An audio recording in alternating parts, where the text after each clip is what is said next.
Well, let's get more on this now. Joining us from Brussels is Juliane Schmidt, policy analyst at the European Policy Centre. Very good to have you with us on Al Jazeera. So how threatened do you think the EU feels right now about the votes that are taking place in Italy and Austria today, given the Austrian presidential candidate Norbert Hofer's comments about reforming the EU and the anti-EU alternatives waiting in the wings in Italy? Yeah, I mean, I think everyone in Europe is probably looking at these votes in a very anxious way and probably even fearful because the victory of Hofer would be a very symbolic one. I mean, the position is rather ceremonial, but his victory would usher in a new era of populism in Europe. As you said, he would be the first head of state from a far-right party since World War II in Europe. And the same goes for Italy, because speculations are whether the vote is going for a yes or no, that the five-star movement in the next elections is going to have a very good chance.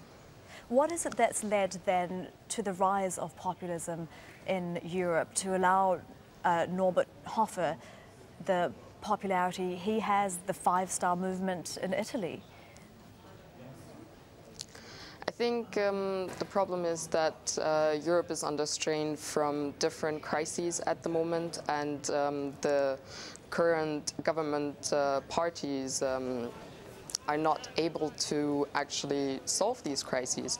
So they're not able to solve the problems of the average citizen, who's getting more and more discontent and disconnected from traditional politics.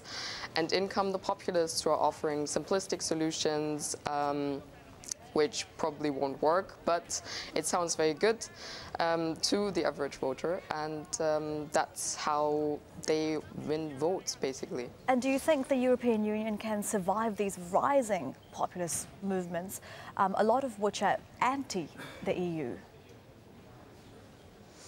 Yes, I mean, it's going to be very difficult. I think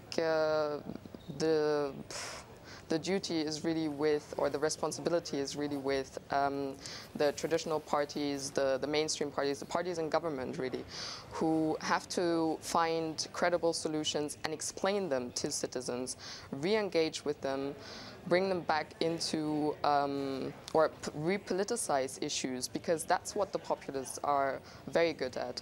And yeah, that's basically it.